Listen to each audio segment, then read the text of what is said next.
Bismillahirrahmanirrahim. Assalamualaikum warahmatullahi wabarakatuh. Waalaikumsalam warahmatullahi wabarakatuh. Bapak, Ibu yang saya hormati, serta rekan-rekan yang selalu berbahagia. Mari kita belajar bersama untuk praktik sebagai coach pada kasus ketiga kali ini. Adapun yang berperan sebagai coach adalah guru, diperankan oleh saya sendiri, yaitu Titin Prihartini. Kemudian coachnya adalah rekan guru, diperankan oleh Pak Arif, dan seorang pengamat yang nanti diperankan oleh Ibu Zuhriyah.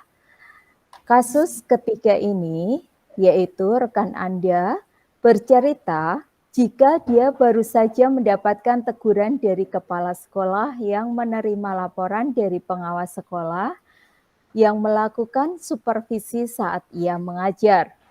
Pengawas sekolah yang melakukan supervisi tampak keberatan ketika rekan Anda mengajar tanpa buku teks. Rekan Anda mengajar dengan memanfaatkan sumber-sumber belajar lainnya. Ketika diingatkan, pengawas tersebut, rekan Anda menyampaikan jika ia telah tetap mengacu pada kurikulum walaupun tidak menggunakan buku teks. Pengawas tersebut tampaknya tersinggung dan memberikan laporan tentang hal itu kepada kepala sekolah. Bagaimana Anda menyikapinya? Assalamualaikum warahmatullahi wabarakatuh, Pak Arif. Kok tampak galau begitu, Pak? Ada apa nih? Waalaikumsalam, Bu Titin. Iya nih, agak galau saya. Ada yang mengganggu pikiran Bapak? Begitulah, Bu.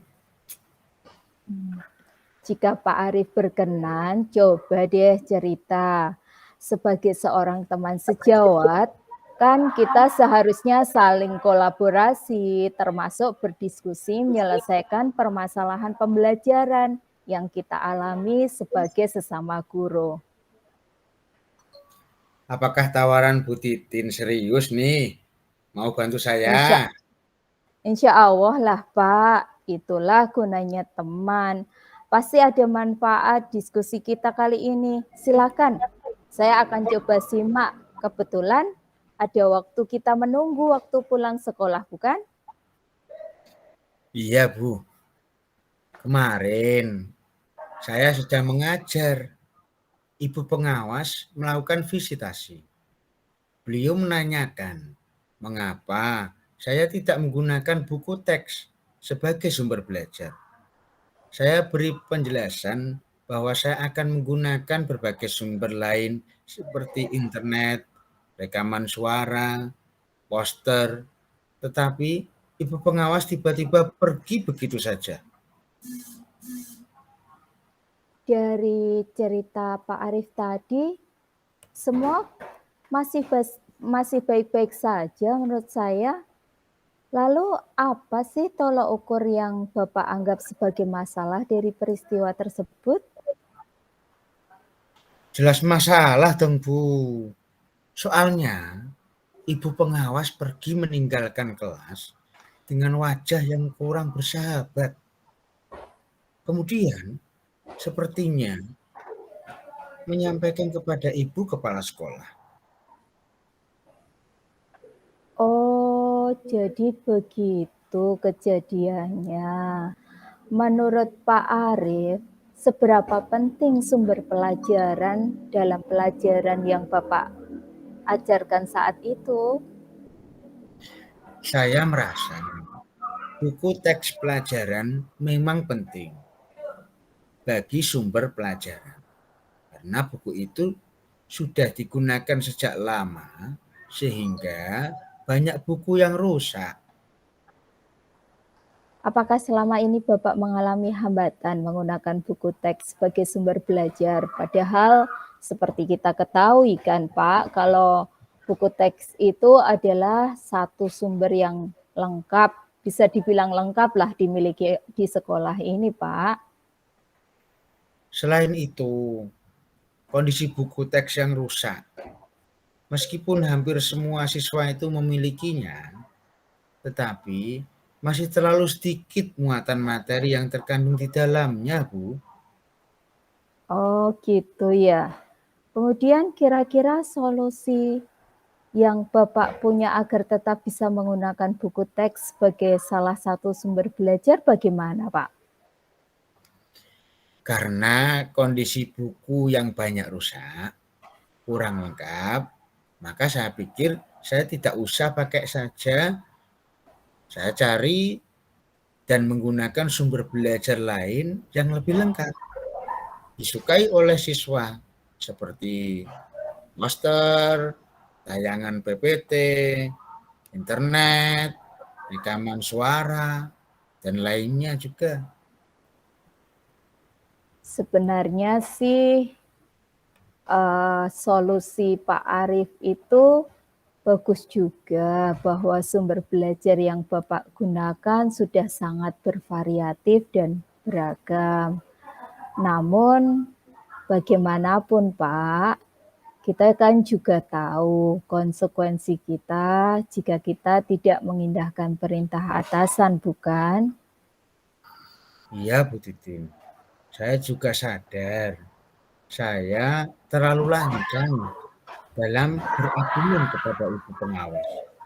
Dan saya akui itu, kesalahan saya. Seharusnya saya juga tetap menggunakan buku teks sebagai sumber utama, dibantu sumber belajar lain sebagai tambahan sesuai saran beliau. Nah, setelah kejadian itu, kira-kira bagaimana sikap dan tindakan Ibu Kepala Sekolah kepada Pak Arief? Saya kemarin dipanggil oleh beliau untuk diberikan saran agar mau menerima saran dan lebih mampu menggunakan bahasa komunikasi yang lebih santun dalam berargumen. Saya rasa apa yang Bapak lakukan untuk menyelesaikan dampak dari masalah yang berkaitan dengan buku teks tersebut, Pak? Saya akan mengakui kesalahan, minta maaf, dan memperbaiki diri, Bu Titin. Jadi itu jadi prioritas utamanya ya, Pak ya? Iya, Bu. Jika ingin memperbaiki sikap kedepannya dan menjalin komunikasi yang lebih baik, toh Pak, kira-kira langkah-langkah Pak Arief apa yang akan dilakukan, Pak?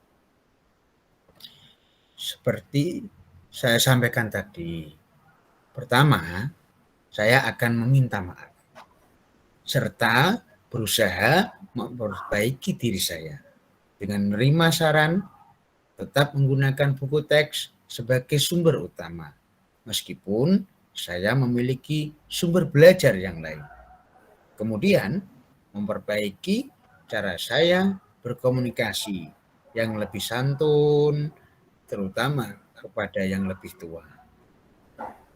Wah, Pak Arief memang bijak. Lalu sejauh mana tolok ukur bahwa Ibu Pengawas dan Ibu Kepala Sekolah akan menerima argumen serta perubahan sikap Bapak? Saya yakin, Bu Titin, Ibu Pengawas dan Ibu Kepala Sekolah akan menerima permintaan maaf saya dan itikat baik saya, serta beliau berdua masih berkenan untuk membimbing saya dalam langkah-langkah selanjutnya. Adakah alternatif strategi lain, Pak, jika Bapak kira-kira gagal dengan plan yang tadi? Itu sementara alternatif yang terbaik yang menurut saya bagus, Bu Titin. Oke. Memang bagus sih, Pak, saya akui. Saya mendukung niat Bapak dan saya pikir itu luar biasa, Bapak. Sebaiknya kita mau menerima saran dan kritik dari orang lain demi perbaikan pembelajaran yang telah berfokus pada murid kita kan, Pak. Lalu apa yang menjadi komitmen Pak Arif ke depan ya, kira-kira berkaitan dengan penggunaan buku teks dan menerima saran dari siapapun, Pak?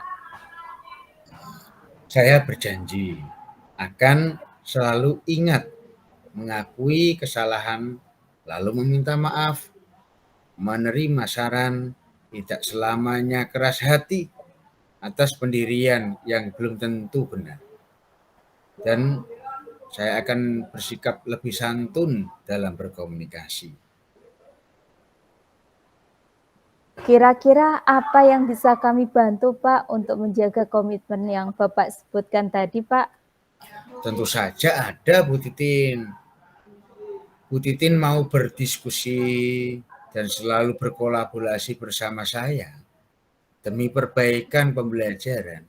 Itu sudah sangat membantu. Tolong jangan bosan ya Bu untuk memberikan saran dan mengingatkan saya jika saya lupa dengan komitmen saya tentang langkah-langkah perbaikan diri saya tadi ya. Baiklah, Pak. Dan saya lihat, coba lihat, raut wajah Pak Arif jauh lebih lega dan tenang sekarang. Sudah bisa senyum, bukan?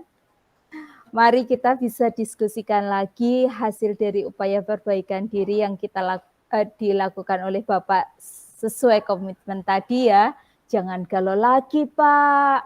Bapak adalah guru yang hebat. Jangan lupa untuk selalu merefleksikan diri, kita berkolaborasi, kreatif, mandiri, semua demi siapa, Pak? Kalau tidak, untuk pembelajaran yang berfokus bagi murid. Ayo semangat Pak Arif. Terima kasih ya atas diskusi kita hari ini. Sangat bermanfaat untuk kita berdua. Masih galau nggak Pak Arif?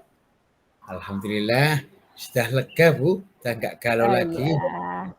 Baik, Pak, segera lakukan agar nanti tidak tertumpuk oleh pekerjaan yang lain. Mari pulang, sepertinya sudah waktunya kita berangkat pulang sekolah. Alhamdulillah. Mari Bu, Assalamualaikum. Waalaikumsalam warahmatullahi wabarakatuh. Hati-hati. Terima kasih, itu tadi latihan praktek coaching kita yang ketiga.